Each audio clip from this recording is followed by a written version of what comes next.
Hi, my name is Liz Grace, and I thought I'd speak a little bit about the piece that I made for the show for the Furniture Masters this fall. The theme of the show obviously is 2020, and as I thought about that theme and what I might make, it occurred to me that I really wanted to make something in response to the year, which I found so troubling and difficult in many ways, as most of us have. And one of the things that was most troubling to me, has been most troubling to me this year, and around which I still have a lot of energy, was the shooting of Jacob Blake in Kenosha, Wisconsin at the end of August of this year. Mr. Blake had an altercation with the police, and it ended up with him walking away from the officers towards his car, and he ended up being shot 7 times in the back. 7 times in the back. And what's also very troubling is that his 3 very young children, his 3 young sons, were in the car and saw this happen. So that was the impetus for this bench, or the primary energy around this bench, and also the many other things that have happened this year. This bench can be read left to right, front to back, and outside to inside. Structurally, the top of the bench is made up of multiple layers of dark woods, primarily black walnut, and the exterior is a beautiful curly maple veneer.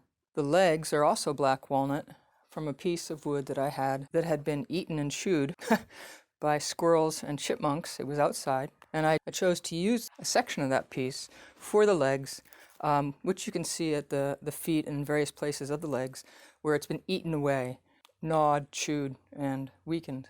The top itself was structurally made in the veneer. The right portion of the veneers were not glued together, which allows them to pull apart. And so the outside obviously is this beautiful light colored wood. And then on the right-hand side, I shot it with a shotgun, creating a blasted and shattered effect. And then I was able, through various wedges, to create an exploding effect. All of these layers were put on a vacuum press and form glued together in order to get that curl upward, but they had to have extra help to make it look like that whole end had just shattered and exploded.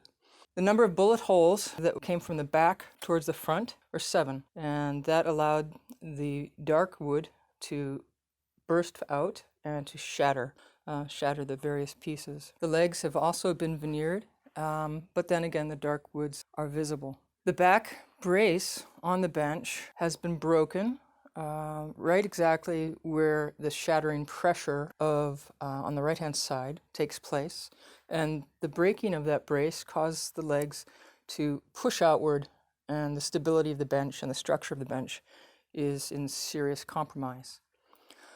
So you can obviously get quite a few of the metaphors that are running through this, but primarily it's about imbalance in our political system.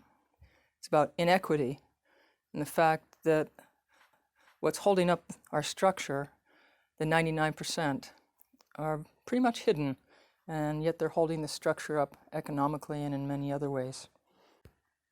And then, of course, inequality and racial injustice, and actually many other things, but that's enough for one bench to carry.